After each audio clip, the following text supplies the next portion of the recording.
We're glad you decided to check out this message by Seabreeze Church and hope that you benefit from it. We also hope that you would join us either online or in person on a Sunday. We have a 9 o'clock live stream service online, and then we have in-person services on our campus at 9 and 10:30. So again, we hope that you would join us, and we hope that you enjoy this message. Good morning, everyone. Happy Father's Day again to the dads in the room. We're so glad you've joined us today. So today we're going to wrap up a three-part series we've been doing called Difference Maker. We're talking about how it is that we can make a difference in this world. Now, of course, there are a lot of great ways that we can be difference makers in this world. And one of them we obviously are celebrating today. That is the role that fathers play in families and in this world. There's a lot of studies that show the tremendous positive impact that fathers have, not only in the home, but in communities at large. One of the amazing studies that I've seen in several different forms is how just the presence of a dad in the home, how in a community that impacts just the stability and even the crime rate of that community. But the impacts of parenting, both mothers and fathers, are pretty obvious to it. It's one of God's tremendous difference-making assignments. But of course, there are others. There are a lot of important causes in this world that we can get behind, give our time and our money to. Causes that address some of the many problems in this world, like poverty or injustice. Or you could dedicate your life to building products or developing services that really benefit the lives of many people. Or you could spend your life in education, training up and teaching the next generation, preparing the future that way in education. Or you could go into the public sector, public service, either on the protection side, protecting our communities, or in providing services to our communities. I noticed, I forget which day it was, but this last day I heard a news report that one of the days was National Trash Collectors Day. When I heard that, I thought, really? National Trash Collectors Day? And then I thought about it, and I thought, I'm really grateful for trash collectors. So go National Trash Collecting Day. Because if you've ever been to any parts of the world where they don't have trash collectors, boy, it makes a difference in the community and the environment. So there's all kinds of ways that we can make a difference in this world. And these and many other ways are good and noble things that we can do with our lives. But the question I want to ask in this final message in this three-part series is, are any of these great efforts enough? Are they enough for us? They're good, but is it enough? Is it enough for us to raise our children and do important work? I suggest that none of these are enough. They're good. They're very good. But they're just not enough. The reason I know this is because those who do these and do them well are never satisfied. They still have the desire to do more. Those who have raised their kids and are now helping with their grandkids, they still have a sense that there's, as important and as good as that is, there's still more to be done. Those who have succeeded in business are rarely satisfied. Those who have worked in the public sector almost never leave it feeling like, it's running now, it's humming, everything is great. No, there's more to be done. So the question then, the secondary question is, did God give us a desire to make a difference in this world that is bigger than our everyday capacity? And I would say no. I think the reason that we are constantly trying to do more and never satisfied is because there is one particular assignment, difference-making assignment that God has given us that fits with the desire to make an impact in this world. It's the assignment we've been talking about.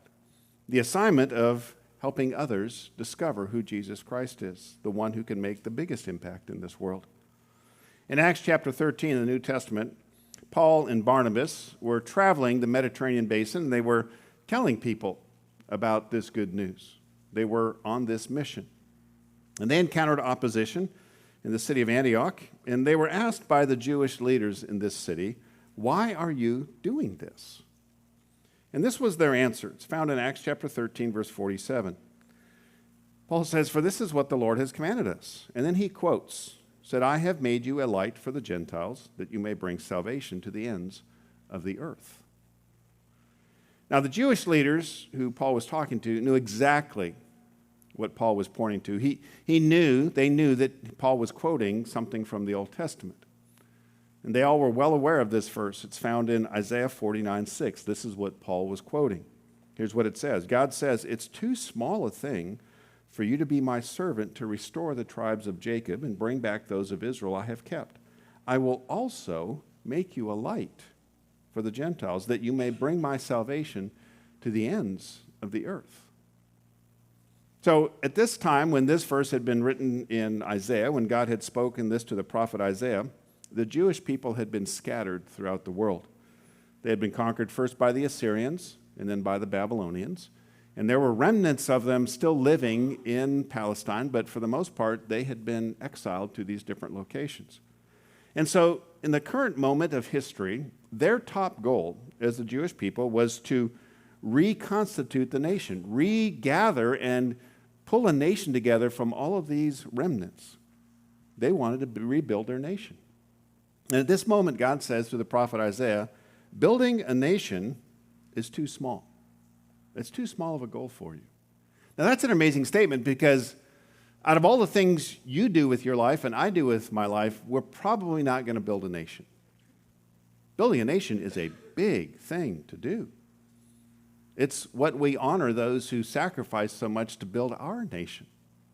Individuals like George Washington, we still honor him 250 years later. No one would dare tell Washington that his sacrifice was too small a thing. Oh, it was a big thing. But God says here that even building a nation, even if you get in on the ground floor of a nation, which is a pretty rare opportunity, that is still too small of a thing for us to accomplish. God has something bigger in mind. He intends for us to bring salvation, his salvation, to the ends of the world.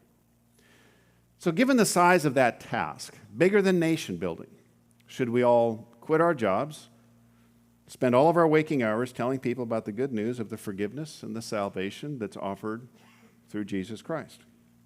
Should we just quit our jobs and do that full time? No, that's not what God is saying here. Notice the important statement he makes, I will also make you a light. The word also is key there. What they were doing was fine. It's good to build a nation, but it just wasn't enough. We are to also bring God's salvation in addition to every other task that we have to do during the flow of our life. So if you're a parent, that's not a small task, especially if your children are young. That is a consuming, tiring, everyday kind of task. But in the middle of parenting, you also are called to be a part of being a light to the world that God has placed you in. If you're an employee, that's going to take up most of your days, most of your week. But also, in addition to that, you are to be a light where God has placed you. If you own a business, that's going to consume a great deal of your time. But also, this needs to be a part of what you're doing as well. It's not enough for us to live inside the walls of our everyday working world. It's just too small a thing. We must be a part of bringing God's salvation to the world. So the question we've been asking in this series is, how can we add that big assignment to our everyday life? We've been looking at three things. The first we looked at is our story. We can tell other people our story. And God uses that to make a tremendous difference in this world and bring light where there is darkness. Last week we talked about just simply taking the initiative with people, striking up conversations. And today we conclude with kind of the foundation idea. It's going to take sacrifice to tell your story and to take the initiative. It's going to require sacrifice on our part. And that's because after you do your job and care for your kids and do the hundreds of tasks that it takes to maintain a home and a car and a life, how much time is left over for you? Not much. And with the little bit of you time that you have left, you will not naturally want to put in the effort to being a light in your neighborhood, in your workplace, in this community. Not because you don't want to, but because you're tired, because you've already sacrificed for these other things that are good and important. But it's that extra effort that will determine whether you are really a difference maker in this world or not. So this morning, I want to drill down on this idea of sacrifice. I want to talk about two kinds of everyday sacrifices that we need to make in order to be this kind of difference maker, in order to be a light, God's light, wherever He has placed us. And I'm going to use two images to describe this. The first is the image of a seed that you plant in the ground. The second is the image of an altar. An altar in ancient times was the place where you worshiped God, the place where you offered your sacrifices to God. So we're going to use these two images. First, the seed sacrifice. The seed sacrifice points to the fact that we have to get out of our shell. If we're going to be a difference maker, we've got to break the shell of the seed casing that usually covers our lives. Now, the good news about Jesus is not some kind of sales pitch about Jesus that we make, that we're trying to get people to, buy or something like that. The gospel, which that means good news, the good news about Jesus is more like a seed, that when it's planted in a life and it germinates and it takes root, it becomes the most powerful seed of change the world has ever known, one life at a time. So how does the seed of the good news about Jesus go from us to somebody else? It requires sacrifice. Jesus says it actually requires a kind of death. Here's what He says in John 12:24. I tell you the truth, Jesus says, unless a kernel of wheat is planted in the soil and dies, it remains alone. Basic botany. But its death will produce many new kernels, a plentiful harvest of new lives. He's using the image from agriculture to talk about how the gospel is like a seed and what it takes for that to move beyond us to other people.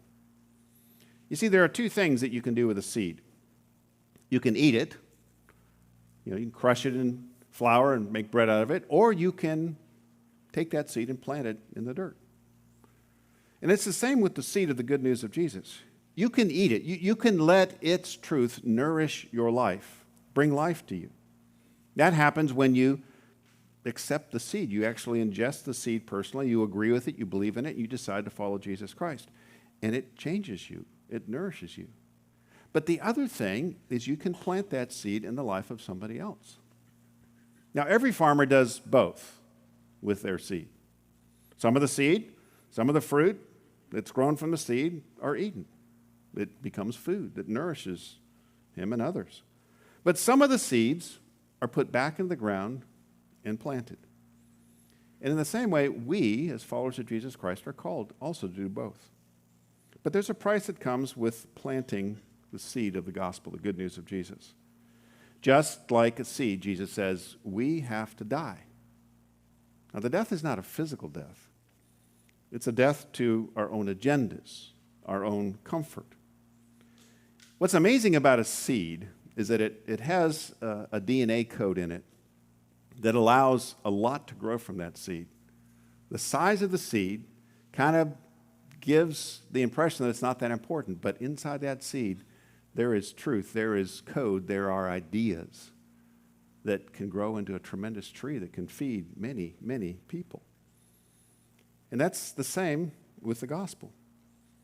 But the seed, in order for that genetic code to get out, the shell of the seed has to crack. It has to die. Seeds contain a hard shell for protection. The shell has to be broken in order for it to grow. It's the same with us.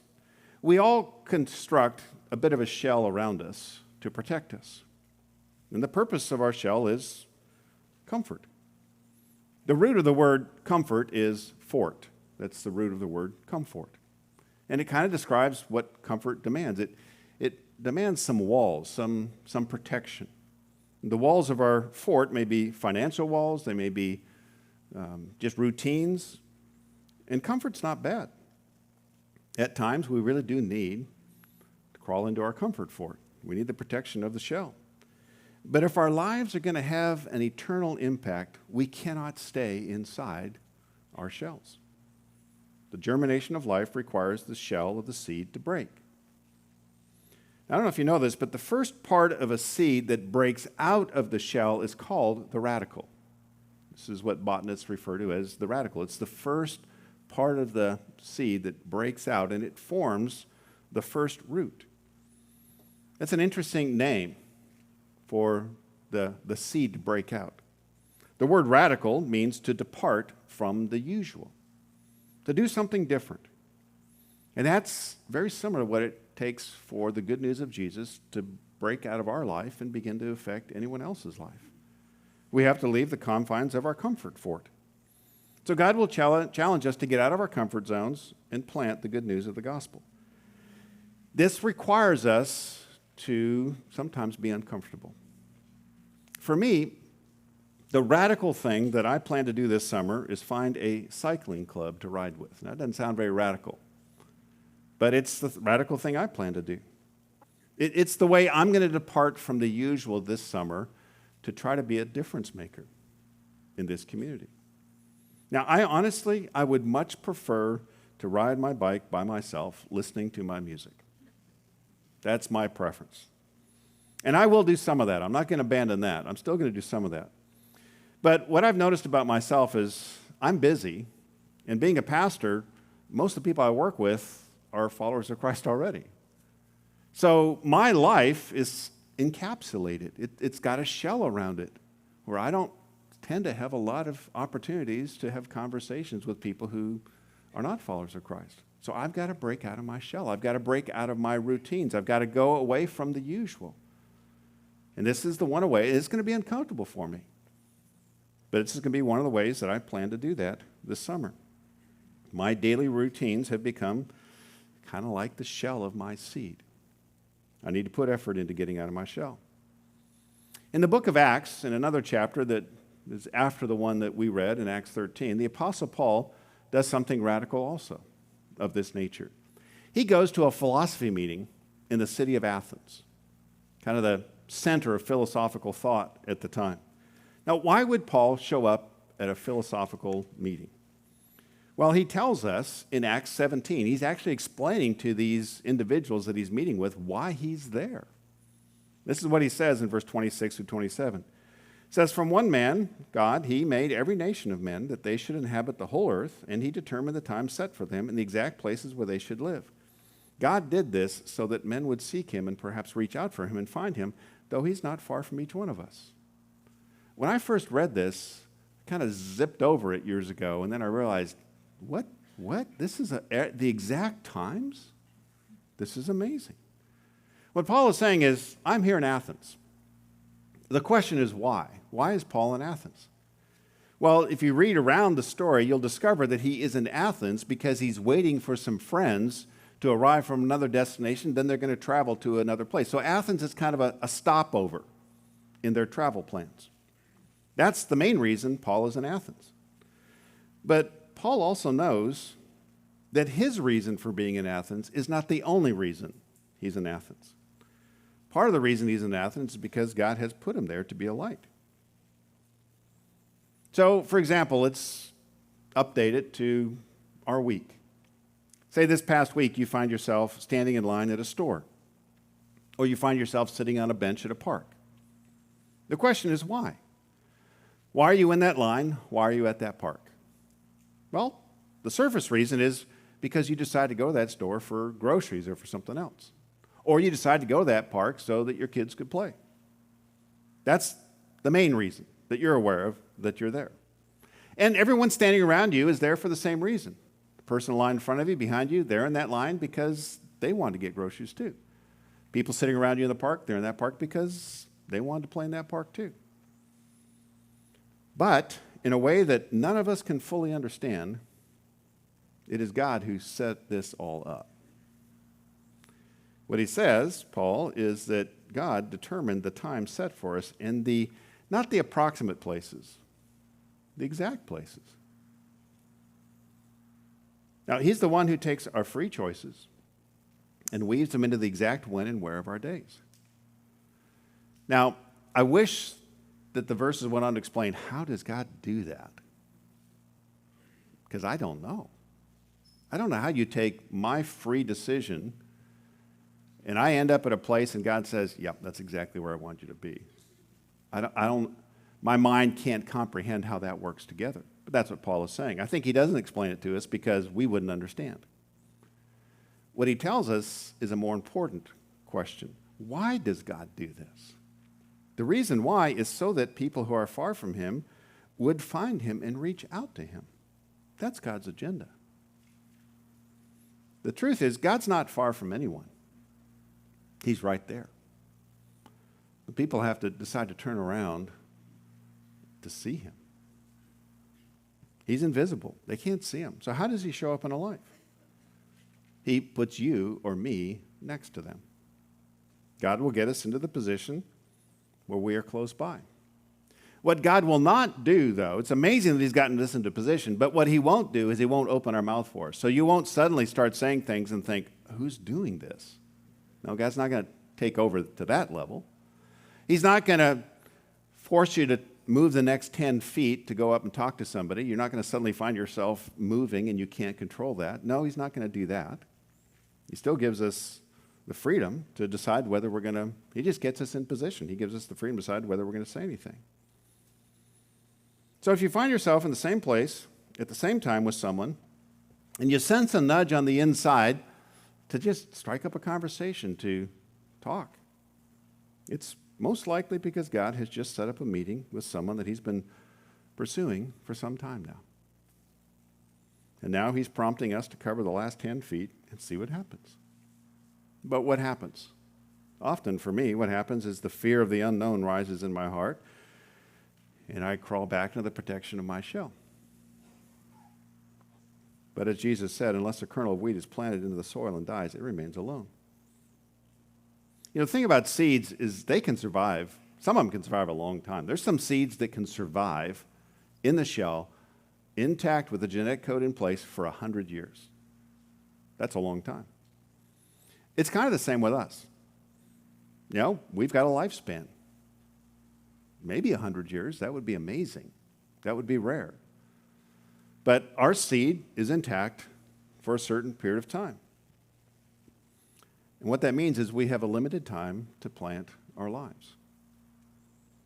And if we're going to love seed life with its walls of comfort, we're going to miss out on what God can let us become. The impact that we can have, the difference we can make in this world. The power of the seed comes not in the eating, not in the nourishing, not in the benefit to us. The power, the real power of the seed comes in the planting in the lives of other people. So that's the first image, the seed sacrifice. The second image is the altar sacrifice. This requires us to get past their response, to get past whether people approve of what we're sharing or what our life is about or don't, whether they accept Jesus or not. See, another of the top reasons we don't get out of our shells and tell people about Jesus is we just don't know how people are going to respond. And we have good reason to think that they will not respond favorably. The reason we think this is rational. I mean, the first piece of data is the fact that the majority of people do not accept Jesus. That's always been true. The reasons range from a simple, I'm busy, I'm not interested, I have no time for this, to I don't really agree with it, to I strongly disagree with this. As I said, it's always been this way. Then another piece of data is this. Of the minority of people who decide to follow Jesus, it's usually a pretty long process that they go through before they decide to personally accept the seed of the good news of Jesus in their life. I heard of a study recently that said that the average person who decides to attend church has been invited 8 times before they decide to attend. What that means is they've said no 7 times before they said yes. Now, that's just an average. What was interesting about what I read is that in the research they did, the numbers seem about the same with people who decide to accept Jesus personally as their own Savior and Lord. The average number of times a person hears the gospel, the good news explained, before they decide to follow Jesus is also 8. Now, what that doesn't mean is that if someone says, no, I'm not interested in that, you say, okay, let me tell it to you again. How much time you got? Because I got to do this 7 more times. No, it's not a pressure tactic. This just talks about the idea that this is a big decision. You wouldn't want people to say, oh, yeah, sure, I'll do that. Because then you'd say, well, wait, do you understand that this is going to change your life? Do you understand what you're signing up for, what you're agreeing to, that you're really going to follow him and he's going to change your life? It just takes time for people to think about this and to understand it and decide. Now, you may be in this room and you may be in that situation. You may be counting up right now, wait, how many times was I invited before I decided to come? You may be sorting and trying to figure out, what do I think about all this? Do I agree with this or not? And that's great. One of our values is to give people space to investigate. Because we are thinking people. We need time to sort. This is not about pressure. This is about information and decision. So if you're here and someone has shared the good news with you a few times, what it sounds like to me is you've got some friends that really care about you. They're willing to take this kind of risk. And more importantly, I would suspect God is probably trying to get your attention. That's an amazing thing. To think that God put you in a neighborhood next to someone so that he could get your attention, or got you in a park, your kids playing, their kids playing, so you could talk. That's an amazing thing to think that God would do that. That means that he loves you, just like your friends do. Now, what's interesting, we don't need to hear the good news about Jesus 8 times from one person. Usually we need to hear it 8 times from 8 people. Why? The truth is the truth. I mean, the words that explain the gospel, they don't change. They're the same. But each person has their own way of explaining it. You ask someone to explain any idea. Some people explain it this way, some people explain it that way. They're not changing the content, they're just explaining it differently. And every one of us has our own story about how the good news of Jesus has changed us. And often what is true of all of us is we need to hear from a different voice in order to more fully understand. I can't tell you how many times I've heard people or had people come up to me and say, oh, I just heard this person say this on the radio, or I read this in this book, and it really is changing my life. And I'll be, what? What's this new truth? And they'll share me this truth, and I'll think, I've said that a bunch of times. But to them, it's a brand new idea. If you're a parent, you know this. You tell your kids all kinds of stuff, and then they come home and someone told them that. It's like, I just learned this. It's like, why? That's just the way we are. We need to hear it from a different voice sometimes for it to click. So if you step out of your shell, talk about Jesus, there's a good chance the person you're talking to will not accept Jesus. At least not then. So the question then is, why take all the risk and sacrifice your time and do something that will most likely not work? I would say because it is the single most profitable thing that you can do with your time. And I use the word profit intentionally. Profit is the difference between what you spend and what you earn. Revenue minus expenses equals profit. Profit is basically what you have to show for your time, for your effort. And stepping out of your shell and trying to help someone understand the good news isn't financially profitable. I'm not speaking of that kind of profit. I'm speaking of life profitable. It is eternally profitable in this life and in the life to come. And the reason is because, let's just say 1,000 years from now in heaven, I suspect the money that you've made on earth will be a distant memory, if you can remember it at all. But what you will remember is the people that you have invested in and the God that you invested for. You see, the only 2 investments that go into eternity that we can make now are what we invest in people and what we do for God. So in heaven, I think part of the joy will be seeing all of the connections between the sacrifices that you've made and the people you've impacted and are in heaven now in part because of your efforts. Some you will know before you go, and some you will find out when you get there. But what about all the people that you sacrificed for, and they ended up saying no to God? Where's the joy in that? The eternal profit that we experience as joy, and that, by the way, that's how you experience eternal profit, as joy, now and forever. It has 2 revenue streams. As I said, the people who are changed by our sacrifices and the God who has told us to make the sacrifices. Those are the two revenue streams.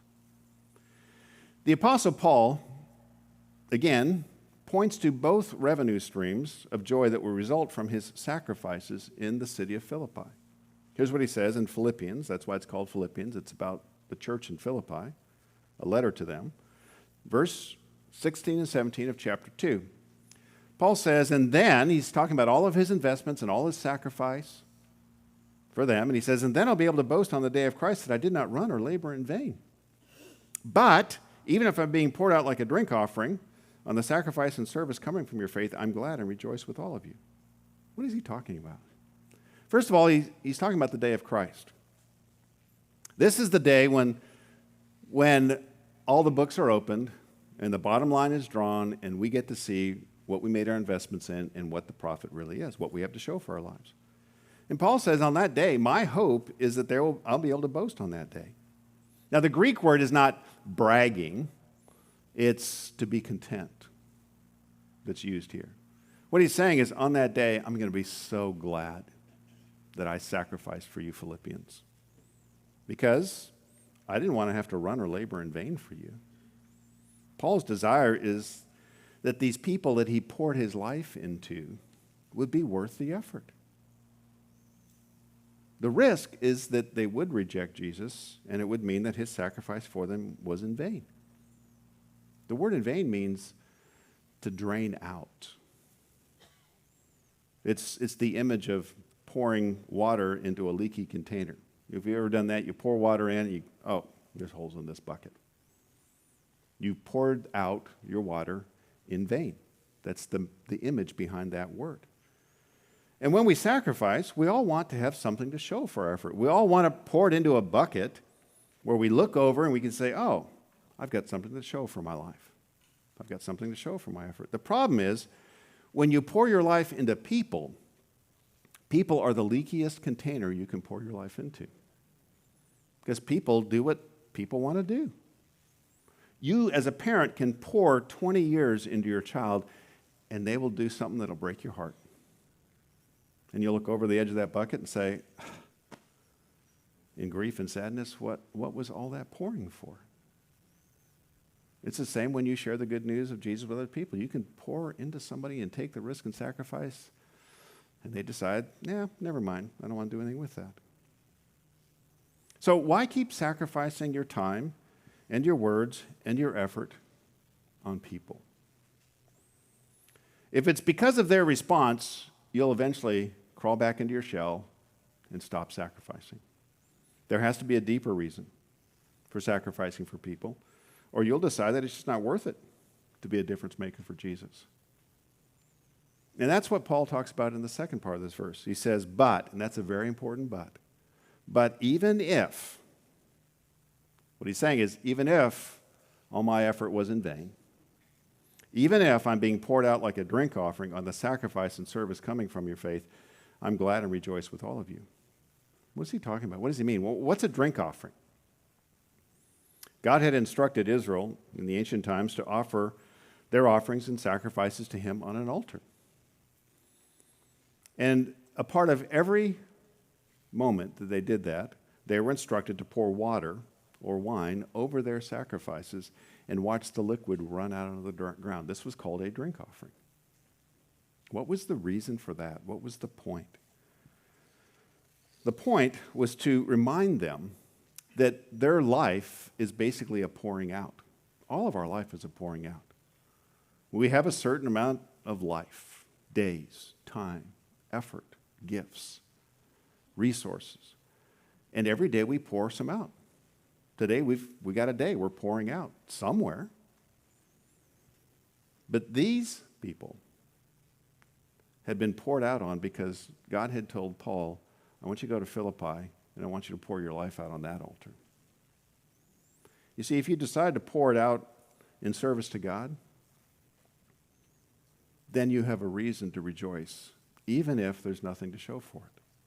I mean, what happens when water is poured out? It runs into the ground and it's lost. All that sacrifice, all that service, gone, lost. But it's not lost if you poured it out on the altar of God. If you pour into the bucket of how their faith is growing or not, then it can feel like a waste. Now, to be clear, pouring your life into a bucket isn't wrong. It's appropriate to want your sacrifice to matter. But even if it doesn't, you still have a reason to be glad and rejoice. Even if you go to your grave and your children break your heart on your deathbed. The question was, did you honor God and pour your life out on the altar of parenting that he called you to? Yes. Then as sad as you may be on your deathbed, you have reason to be glad and rejoice for all of eternity. Because you poured your life out on an altar. If you pour your life out and share the good news of Jesus with people and you don't have much to show for it, that's sad. But if you poured it out because God said, this is what I want you to do, then you have a reason to be glad and rejoice. Again, the eternal profit that we experience as joy has two revenue streams. The people who are changed by our sacrifices and the God who told us to make those sacrifices. We need both revenue streams. If it's just the bucket, there's not going to be enough joy. If it's the bucket over the altar, then you have reason to be glad and rejoice. So as Jesus said, I tell you the truth, unless a kernel of wheat is planted into the soil and dies, it remains alone. But its death will produce many new kernels, a plentiful harvest of new lives. Let's pray. Father, we thank you today for the dads in this room who have poured out their lives in sacrifice and service for us, for their children. Father, I pray that there would be something profitable to show out of that. But even if right now there isn't, God, I pray that you would help them sense the joy of pouring out their lives on the altar of sacrifice and service to you.